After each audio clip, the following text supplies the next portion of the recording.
Welcome to the History Maps podcast. Let's get right into it because today we are looking at a fundamentally different kind of warfare.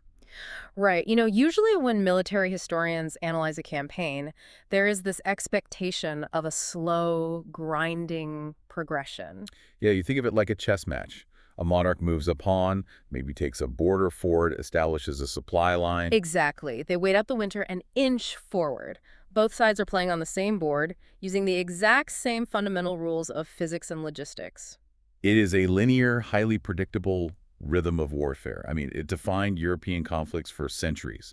Armies would march for a few weeks, fight a pitched battle, and then spend months negotiating or, besieging a single stone keep. But imagine you are a European monarch in 1241. You are sitting at that chessboard, carefully calculating your next move. Right. And then your opponent does not just flip the board over, they burn the entire room down to the foundations. That is exactly what happened. So today, we are tearing into the sources to figure out how a nomadic army emerged from the Eurasian steppes and systematically dismantled the European world order. We are going to look at the exact mechanics of this invasion. Yeah, we are doing a deep dive into the Mongol invasion of Europe. We want to understand how they fought, how they communicated across thousands of miles, and, well, perhaps most intriguingly, why they suddenly stopped. To understand the sheer scale of what happened when they pushed through Kievan Rus into Poland, Bohemia, Hungary, and all the way down to the Adriatic Sea, we really have to start with the instrument of that invasion. Which was the Mongol war machine. Exactly. The European chroniclers of the time, they often depicted the Mongols as this mindless, disorganized horde, like a swarm of locusts. But the historical sources tell a completely different story, don't they? Oh, absolutely. This was a highly disciplined, technologically adaptive military machine. And it is the anatomy of that machine that completely upends our conventional understanding of medieval warfare.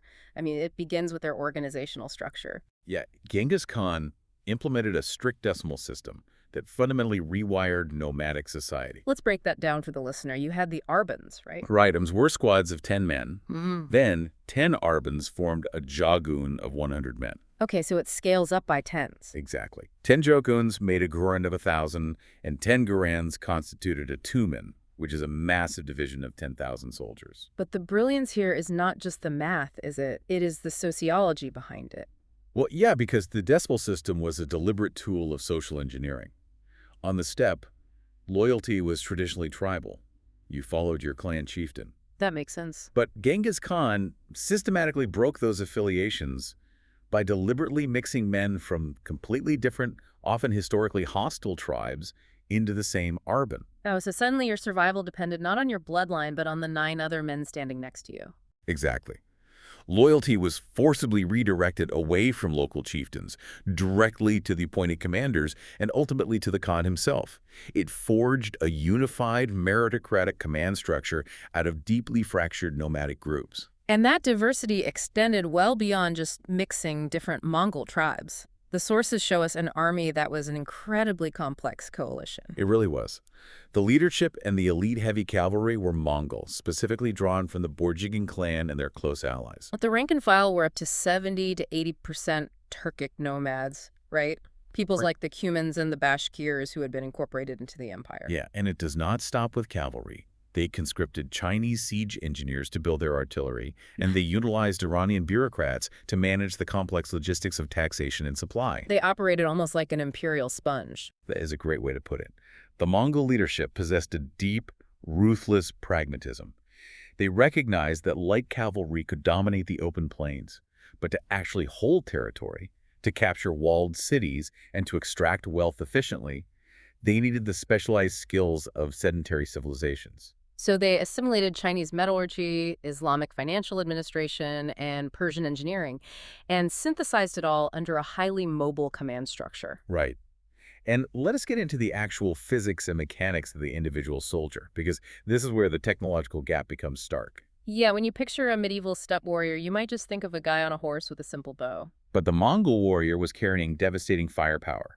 They utilized a composite recurve bow. And this was not a single piece of wood like the English longbow. No, not at all. It was an intricate construction of a wood core, animal horn on the belly facing the archer, and sinew on the back. When you string a recurve bow, you are bending it against its natural curve. So you are placing the materials under massive tension and compression. Exactly. The result is a weapon that is relatively compact, which makes it perfect for use on horseback, but capable of transferring a tremendous amount of kinetic energy into the arrow. The sources indicate they carried both light bows for rapid firing at close range and heavy bows for armor penetration. Right, and some of these heavy bows had a draw weight of up to 166 pounds. To put that into perspective for you, a modern hunting bow usually has a draw weight of around 60 to 70 pounds. Drawing a 166-pound bow repeatedly while riding a horse at a full gallop requires specialized technique. Yeah, they used a rigid thumb ring, usually made of bone or horn, to hook the string.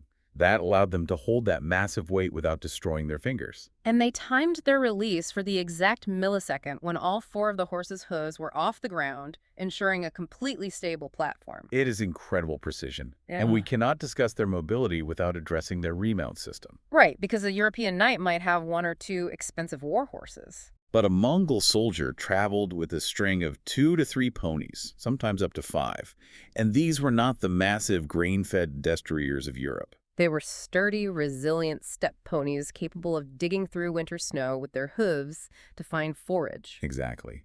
By constantly swapping mounts throughout the day, a Mongol tumen could sustain a pace of 50 to 80 miles a day. Those are distances that would take a European army a full week to cover. Hmm. But that level of speed introduces a massive command and control problem. It certainly does. If you have tens of thousands of horsemen moving at 30 miles an hour, spreading out over a front that might be 50 miles wide, how do you coordinate them? You cannot just yell orders. A shout is completely lost in the thunder of 80,000 hooves. Right.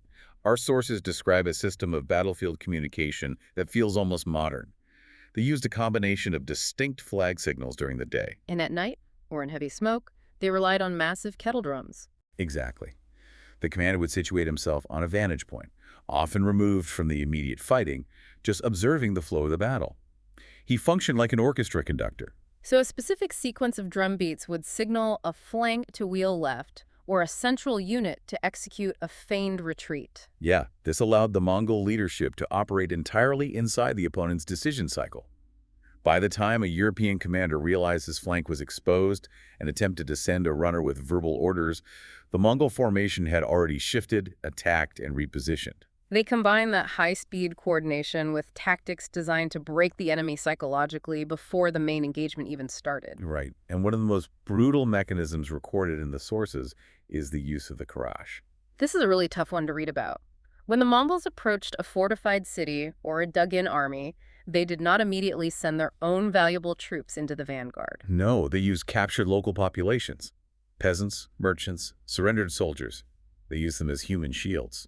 They drove these massive crowds of captives forward, forcing the defenders to exhaust their arrows, their boiling pitch, and their physical stamina, killing their own people.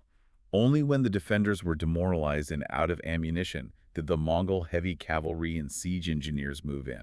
It was a calculated application of terror, but, the logistical requirements of maintaining this kind of sprawling, fast-moving military force are staggering. Oh, totally.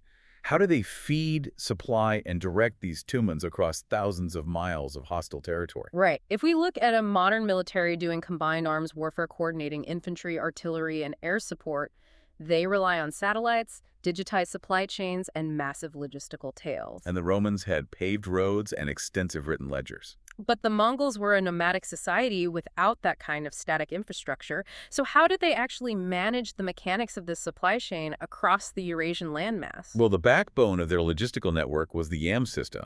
This was an incredibly sophisticated courier network spanning the entire empire. How exactly did it work? They established relay stations every 20 to 40 miles along major routes. A rider carrying imperial orders would wear a special medallion, known as a paitsa. And that granted him absolute authority. Exactly, authority to demand fresh horses, food, and shelter from absolutely anyone. Mm-hmm. The rider's horse was often outfitted with bells, so the station master could hear them approaching from miles away and have a fresh mount saddled and waiting.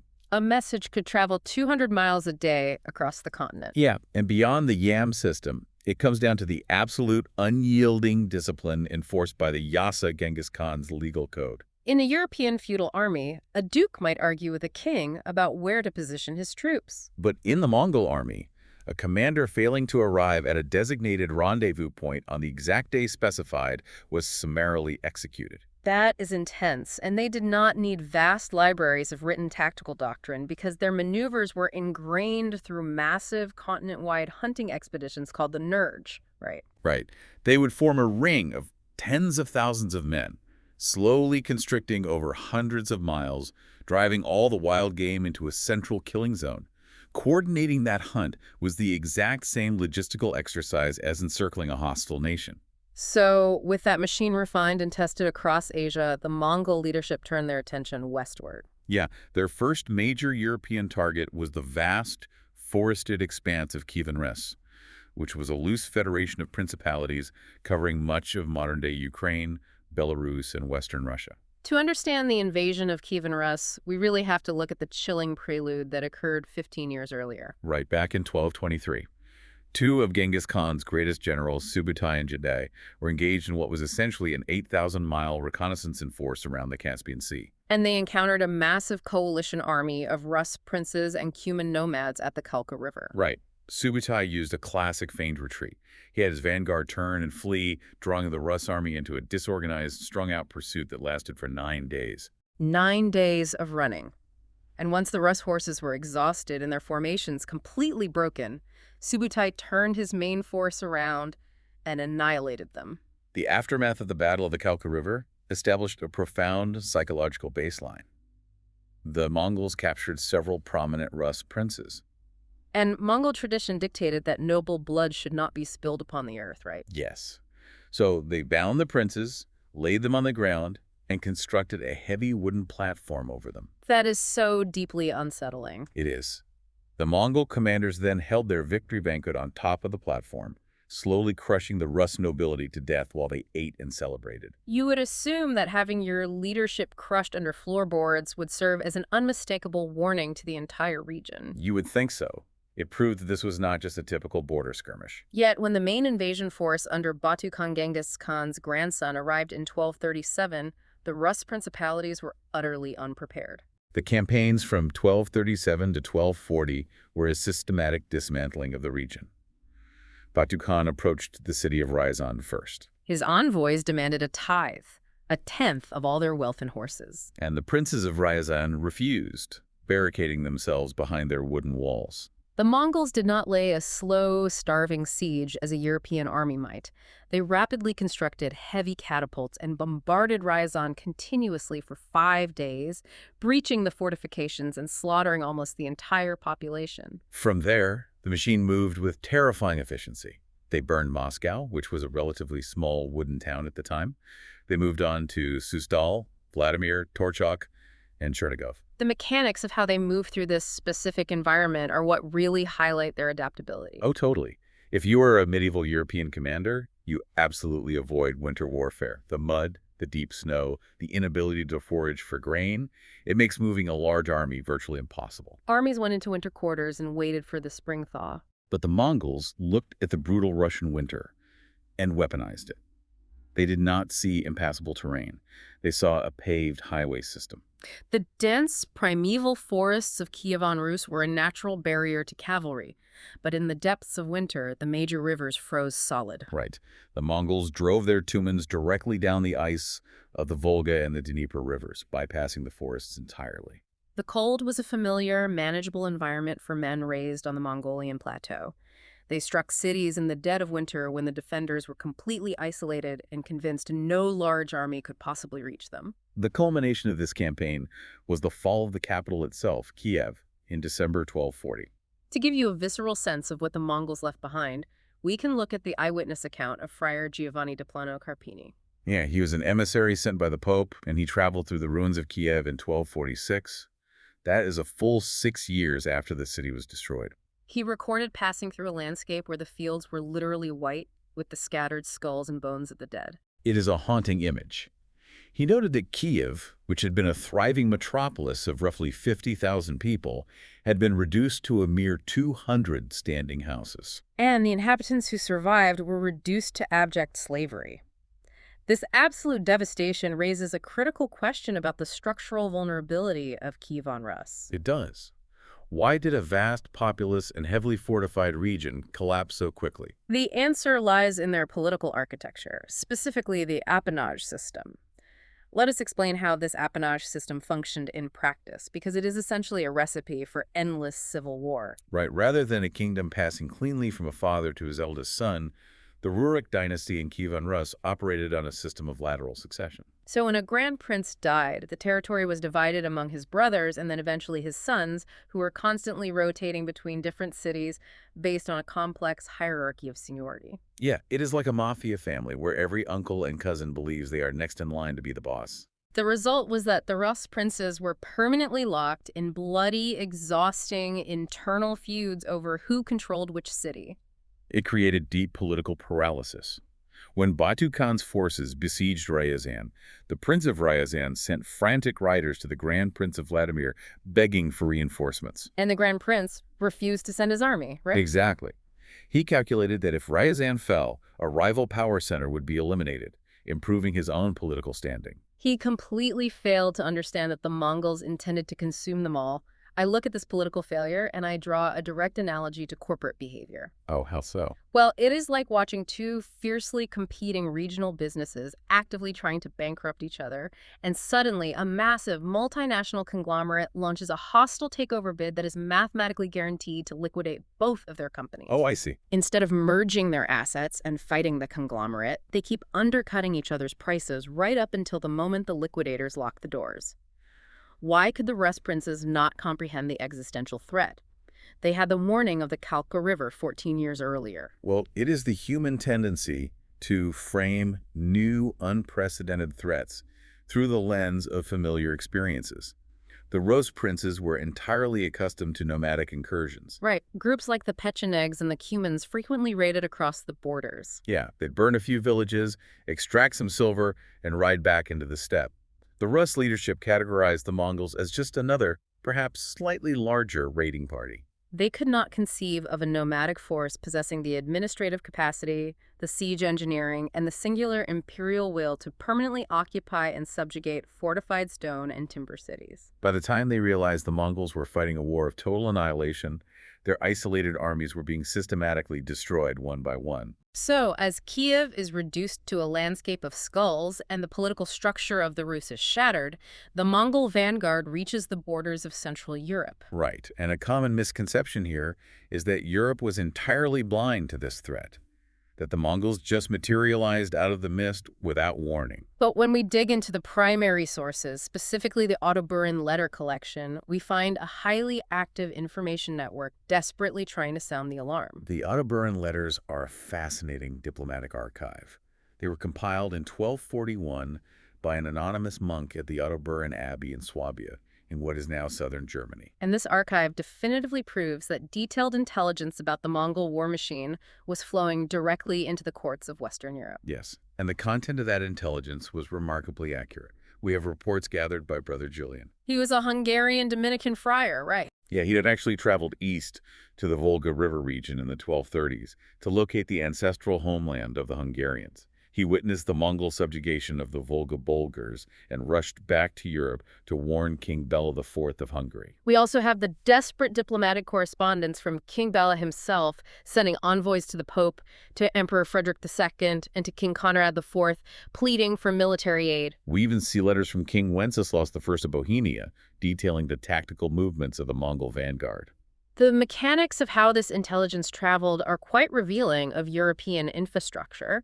These were not centralized intelligence agencies. No, not at all.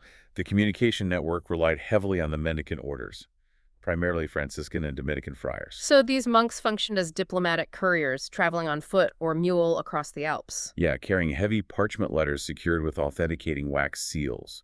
They utilized intricate networks of monastic houses to relay information from the eastern frontiers in Poland and Hungary deep into the heart of the Holy Roman Empire and Italy. When you read the text of these letters, the framing of the threat is intensely psychological. They did not just describe the Mongols as a foreign army. They described them in deeply eschatological terms. They were terrified by the linguistic similarity between the word Tatar, which is the name of a prominent steppe tribe, often used interchangeably with Mongol and Tartaruses. Right, Tartarus, the deep abyss of torment in classical mythology that early Christians associated with hell. The authors of these letters genuinely believed that the end of days had arrived. They viewed the Mongols as the biblical forces of Gog and Magog, an apocalyptic army unleashed to exact divine punishment and scour all of Christendom from the earth. If we look at this objectively, it highlights a profound contradiction. You have the monarchs of Europe possessing accurate intelligence regarding the size, the weapons, and the ruthless tactics of the invaders. And you have a theological framework that interprets this invasion as the literal armies of hell marching westward. Given those two factors, one would expect an immediate, unified, continent-wide mobilization. I mean, if you are holding a letter bearing the wax seal of the King of Hungary, and it says that 50,000 demonic horsemen have just annihilated Kiev and are currently burning their way through the Carpathian Mountains, why are you not instantly raising a unified crusading army and locking shields with your neighbors? Well, the answer lies in the paralyzing dysfunction of European geopolitics at that exact moment. The two most powerful figures in Western Europe, Pope Gregory IX and the Holy Roman Emperor, Frederick II, were locked in a bitter existential war for supreme authority over the Christian world. So their conflict was consuming all the military and financial resources of the continent. Exactly. It is deeply ironic. Frederick II was arguably the most capable secular ruler in Europe, a man who actually spoke Arabic and understood Eastern geopolitics. But instead of marching east to reinforce Hungary or Poland, he was busy maneuvering his armies in Italy to fight the Pope's forces. And the Pope was utilizing the church's vast wealth, not to fund a defense against the Mongols, but to wage a political war against Frederick, even going so far as to excommunicate the emperor. The central powers of Europe were entirely focused inward. Consequently, the frontier states, Poland, Bohemia, and Hungary, were left to face the greatest military machine in human history entirely on their own. Because of that internal political paralysis, the frantic warnings carried by the friars across the Alps ultimately resulted in zero coordinated action. And so, in early 1241, the Mongols struck. And they did not just launch a single thrust across the border. They unleashed a massive, continent-wide, multi-pronged invasion designed to overwhelm the fragmented European defenses. The geographical scope and synchronization of this operation are staggering, especially when you remember they are coordinating this across thousands of miles using couriers on horseback. The Mongol forces, under the overall command of Batu Khan and the strategic genius of Subutai, divided into multiple armies. They struck Poland, Bohemia, Moravia, Transylvania, Wallachia, and Moldavia almost simultaneously. Let us analyze the strategic logic behind that. Why divide your forces? Why not just drive one massive army of 150,000 men straight toward Vienna? It was a massive screening operation designed to isolate their primary target. Subutai understood European feudal obligations. So if he only attacked Hungary, the King of Poland and the Duke of Silesia would march south to reinforce the Hungarians. Exactly. By invading Poland and the Balkan Principalities simultaneously, the Mongols pinned down every potential ally. They forced the European leaders to defend their own immediate borders, entirely preventing any single European army from marching to the aid of another. I want to focus deeply on that northern flank, the invasion of Poland, because it culminates in an encounter that perfectly illustrates the lethal mismatch between European and Mongol warfare. Right. Two Tumans, roughly 20,000 men led by commanders Baydar and Kadan, swept through southern Poland. They laid waste to the city of Sandomierz and sacked Krakow, forcing the Polish nobility to retreat westward. This relentless push sets the stage for the Battle of Liegnitz on April 9, 1241. Duke Henry II, known as Henry the Pious of Silesia, managed to assemble a coalition army. He brought together Polish knights, conscripted infantry, Bavarian miners, and elite military orders, including the Teutonic Knights and the Knights Templar. Put yourself in the boots of a Teutonic knight on that battlefield. You are sitting on a massive warhorse. You are clad in heavy mail armor, perhaps a great helm that severely restricts your peripheral vision and hearing. And your entire tactical doctrine is built around the heavy cavalry charge. Right. You line up shoulder to shoulder with hundreds of other armored knights, lower your heavy wooden lances, and charge forward in a massive, earth-shaking shock assault designed to smash the enemy line through sheer physical mass. It is a sledgehammer. And against another European army, that sledgehammer was generally decisive. But the Mongols did not fight with physical mass. They fought with space, speed, and maneuver. When Duke Henry's knights initiated their charge at Liegnitz, they expected the Mongols to meet them lance to lance. Instead, The Mongols execute a maneuver that renders the heavy armor completely useless. They set fire to the dry reeds and dung on the battlefield. A thick, acrid curtain of smoke rolls across the plains, entirely obscuring the Mongol movements from the European knights. The European charge is suddenly just swinging a sledgehammer into heavy smoke.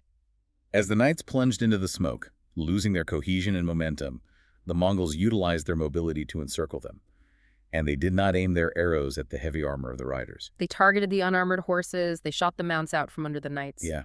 A knight on foot, weighed down by heavy mail, disoriented in the smoke, and exhausted from the charge, is no longer a threat. He is a stationary target. Once the knights were dismounted and isolated, the Mongol heavy cavalry moved in with lances and maces to finish them off. The aftermath of Liegnitz is deeply macabre. Yeah, the sources detail that to count the dead, the Mongols cut one ear from every fallen European. They collected 9 large sacks of ears. Duke Henry himself was captured, beheaded, and his head was paraded on a spear point outside the walls of the nearby city of Liegnitz as a psychological terror tactic. I want to dig into the timing of this battle, though, because King Wenceslas of Bohemia was actually marching to reinforce Duke Henry with an army of nearly 50,000 men. Yes, he was. And he was only a 2-day march away from Liegnitz when the battle happened. How did the Mongol commander, Prince Badar, know he had to strike on that exact day? Did they just get lucky? Well, in Mongol warfare, luck is largely engineered through superior intelligence. The Mongol Tumans continuously operated behind a vast, dense screen of light cavalry scouts who mapped enemy movements, measured marching speeds, and interrogated captured foragers. So Badar knew precisely where Wenceslas was and how fast he was moving. Exactly. He calculated that if he waited, he would face a combined European force that outnumbered him 3-1. So he forced the engagement with Duke Henry, annihilated the immediate threat, and then, before Wenceslas could arrive and bring his massive army to bear, the Mongols simply melted away into the countryside. It is brilliant, ruthless arithmetic. It is like a matador fighting a bull, using the enemy's heavy, aggressive momentum against them and then just stepping out of the way. That is a great comparison. And what makes Liegnitz even more staggering is that the entire Polish campaign, with all its destruction and the deaths of thousands of European knights, was fundamentally just a diversion. Yeah, it was a secondary objective meant to secure the northern flank. Mm. Because the true prize, the primary objective for Batu Khan and Subutai, was always the Kingdom of Hungary to the south. Why Hungary specifically? Hungary was selected for a very specific geographic reason. Mm. The Great Hungarian Plain, known as the Puszta, is essentially the westernmost extension of the Eurasian steppe environment. It possessed the vast, unbroken grasslands necessary to sustain the massive herds of horses that the main Mongol army required. Right. They needed that pasture land to serve as a staging ground for any future invasions deeper into Western Europe. But right as the Mongol storm is gathering on the borders of the Carpathian Mountains, the Kingdom of Hungary is tearing itself apart from the inside. King Bela IV is dealing with a massive refugee crisis. Tens of thousands of Cuman nomads who had previously been defeated by the Mongols in the east fled westward and sought asylum in Hungary. King Bela granted them refuge in exchange for their pledge of military service. He knew he needed light cavalry to fight light cavalry. But this decision completely alienated his own Hungarian nobility. The Hungarian barons distrusted the Cumans, viewing them as violent, unchristian savages, and suspected them of being Mongol spies. Tensions boiled over, and a mob of Hungarian nobles actually assassinated the Cuman leader, Khotin. In retaliation, the Cumans went on a rampage, pillaging the Hungarian countryside before fleeing south into the Balkans. So King Bela not only lost his most effective light cavalry forces, but his kingdom was in a state of near civil war just as the main Mongol invasion force breached the mountain passes. This internal chaos leads directly to the Battle of Mohi on April 11, 1241. Notice the date. That is just 2 days after the massacre at Liegnitz. Subutai and Batu Khan have pushed the main Hungarian army back to the Saja River. King Bela establishes a heavily fortified camp on the western bank and guards the Soul Stone Bridge crossing the river. He believes he has secured a strong defensive position. Against a conventional army, Bela's position was formidable.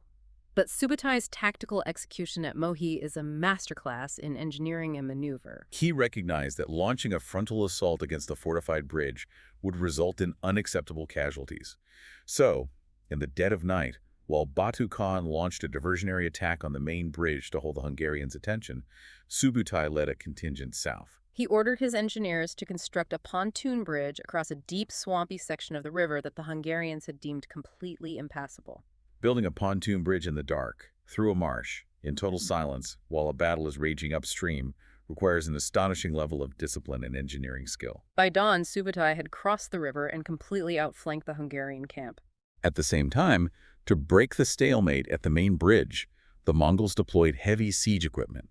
They brought a massive catapults and ballistas to the riverbank and began a relentless bombardment. Suppressing the Hungarian defenders with massive stones and explosive charges, allowing Batu Khan to force the crossing. Once across, the Mongols encircled the tightly packed, heavily fortified Hungarian wagon camp. They bombarded it with flaming arrows and naphtha bombs, but they did not seal the trap completely. They executed a psychological tactic known as the Golden Bridge.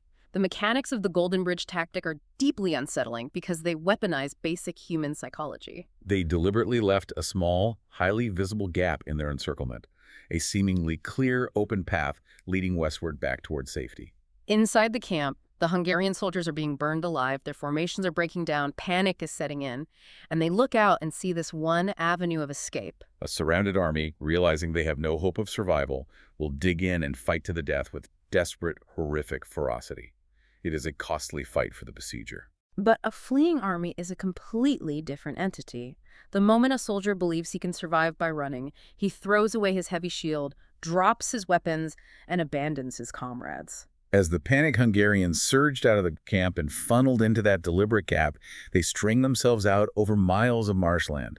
The Mongols simply rode alongside the fleeing column on fresh horses, leisurely shooting them down from the flanks. The slaughter went on for days.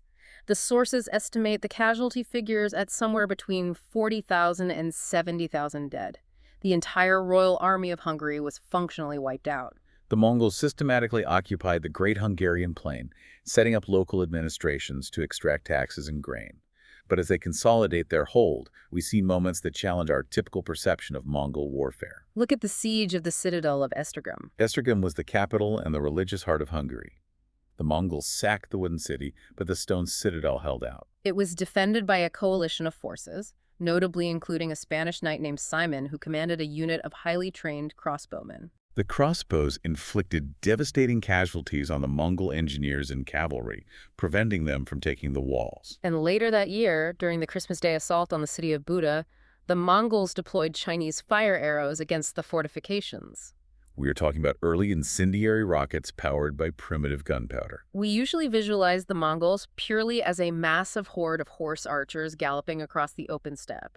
But here, deep in Central Europe, they are constructing pontoon bridges over swamps, utilizing heavy catapult batteries for suppressive fire, and launching gunpowder rockets at stone castles. It reveals a level of technological assimilation that completely outpaced the European armies they were fighting. Exactly. How much of their success was purely technological assimilation? It was huge.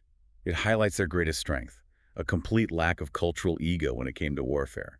If a Persian siege engine or a Chinese explosive was more effective than a recurve bow against a stone wall, they simply integrated the weapon and conscripted the engineers who built it. They brought the accumulated military technology of the entire Asian continent to bear on the fortresses of Europe. Despite the annihilation of his army at Mohi, King Bela IV managed to escape the slaughter. But the Mongol leadership recognized that capturing territory is one thing.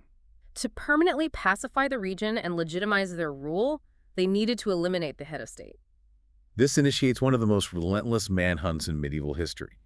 Batu Khan dispatched a specialized contingent under the command of Prince Kadan with a singular, unyielding objective: hunt down King Bela. This pursuit tracked the king across hundreds of miles, pushing westward through Pannonia, south into the rugged terrain of Croatia, and eventually down the jagged Dalmatian coast. The specific locations they attacked highlight the desperation of the chase. Kadan's forces assaulted the Klis fortress in Croatia. And the terrain here is incredibly steep and rocky. The Mongols actually had to dismount, abandon their primary advantage of cavalry mobility, and engage in brutal, bloody hand-to-hand combat in the narrow streets and mountain passes. Which is something they actively avoided whenever possible. They pushed into the coastal city of Split and chased the king all the way to Trogar, where Bela literally had to take refuge on a small island in the Adriatic Sea just off the coast to escape them. Mongol detachments even pushed as far south as Scutari in modern-day Albania. But as we trace Khadan's route down the Dalmatian coast, we begin to see the operational limits of the Mongol war machine. It makes me think of taking a highly tuned, high-performance sports car and trying to drive it off-road through a boulder field. On the flat, open plains of Russia or the grasslands of Hungary, the Mongol army was a hyper-lethal, unparalleled force. But once they entered the Dinaric Alps and the coastal karst landscape of Dalmatia, the mechanics of their warfare began to break down. The rocky terrain destroyed their horses' hooves. There was no pasture to feed their mounts. They were repeatedly ambushed by Croatian forces holding narrow mountain passes. And when Bela fled to an island fortress, the Mongols, lacking a navy or the timber to build transport ships, were completely stymied. It seems clear that geography, more than any European army, is what ultimately protected the king. Yeah, geography neutralized their core tactical advantages. Mass maneuverability, speed, and the standoff range of their cavalry archers. They could not project their power across the water to reach the island of Trogir. So King Bela survives on his rocky island. The Mongol vanguard has pushed all the way to the Adriatic Sea. Their scouts are probing the borders of Austria, less than a week's march from Vienna. They are directly threatening the Holy Roman Empire, the Pope, and the heartlands of Western Europe. And then, in the spring of 1242, they stop. They pack up their camps, turn their horses around, and withdraw back across the Carpathian Mountains, abandoning the devastated Hungarian plains. This is the great mystery of our deep dive. Why did they leave when Europe was entirely defenseless before them? It remains one of the most vigorously debated questions among medieval historians because the sources provide conflicting narratives. We must begin with the traditional theory, which has dominated the history books for centuries. In December 1241, thousands of miles away in the capital city of Karakorum, the great Khan, Ogedei, died after a bout of heavy drinking. The traditional narrative asserts that Genghis Khan's legal code required all princes of the blood, which included Batu Khan, to immediately cease military operations and return to Mongolia for Kurultai, the Grand Council to elect the new Khan. But when you actually analyze the logistics and the primary sources, that single, neat explanation starts to fall apart. Let us look at the travel times. Friar Carpini recorded the details of his own journey from Central Europe to Karakorum.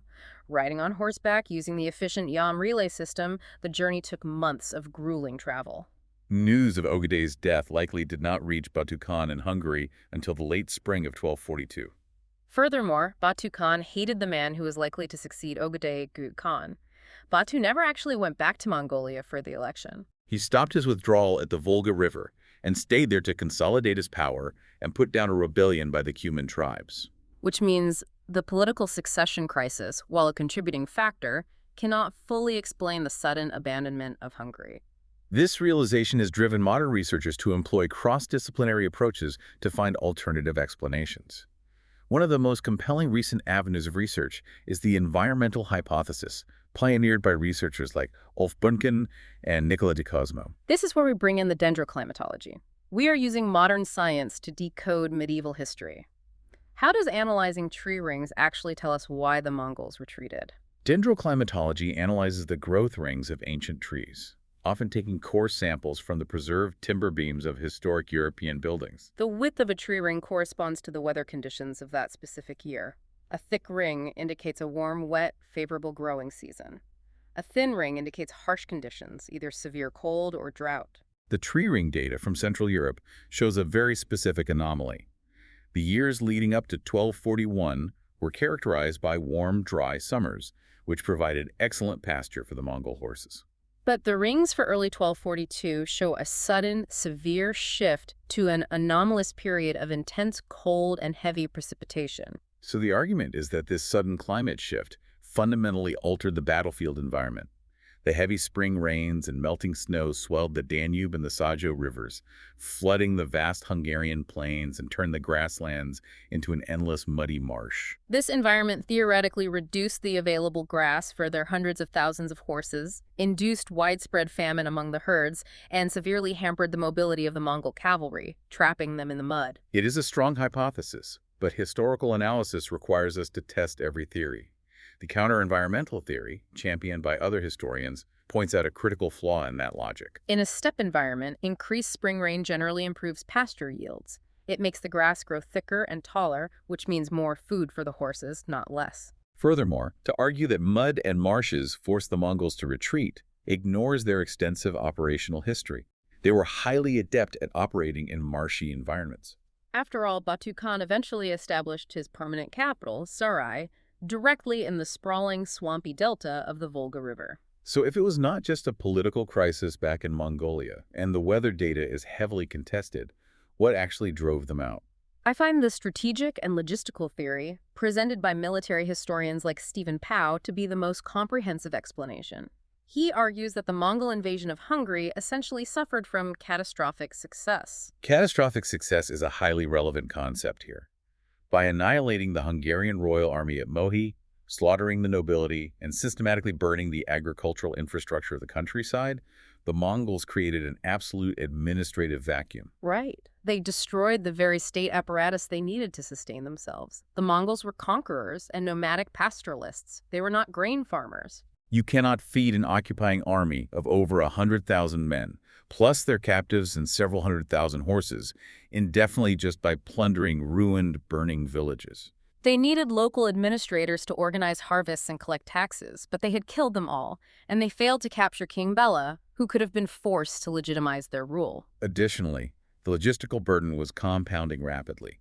The sources note that the Mongols were taking increasingly heavy casualties trying to crack the remaining European stone fortifications. They could burn wooden towns with ease, but laying prolonged sieges against heavy stone citadels, like Sexafervar, while operating at the extreme limit of a supply line that stretched back to the Volga, was bleeding their engineering core dry. So when we synthesize these theories, we get a much clearer, deeply nuanced picture. The Mongol withdrawal was absolutely not a routed retreat or a defeat. It was a calculated strategic pause forced by a convergence of massive pressures.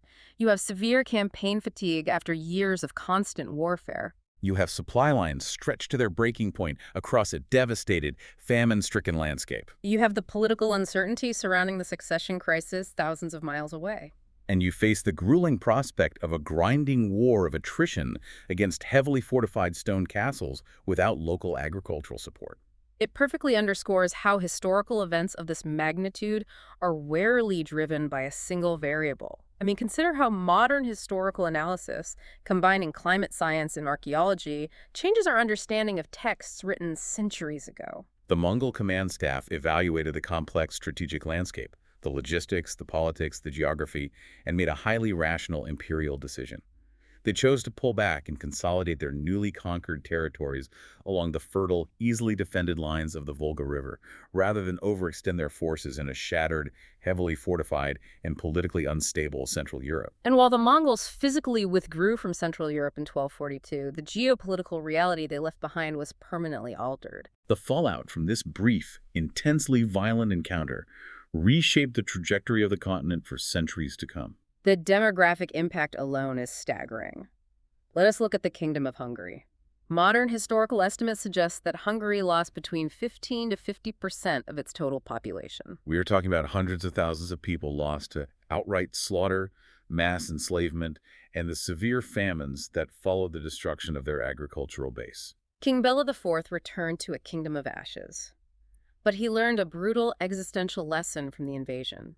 He fundamentally reorganized his kingdom's entire defense strategy. He initiated a massive kingdom-wide campaign of building heavy stone castles, mandating that the nobility construct fortresses of stone, knowing that clay walls and wooden palisades were utterly useless against Mongol siege engineers.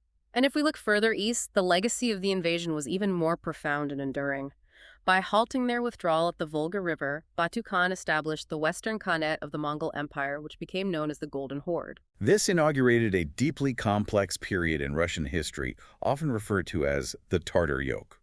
The mechanics of the Tartar Yoke completely shifted the internal power dynamics of the surviving Rus principalities. The Mongols did not constantly garrison every Russian city. That was inefficient. Instead, they appointed local Russian princes to act as their tax collectors and enforcers.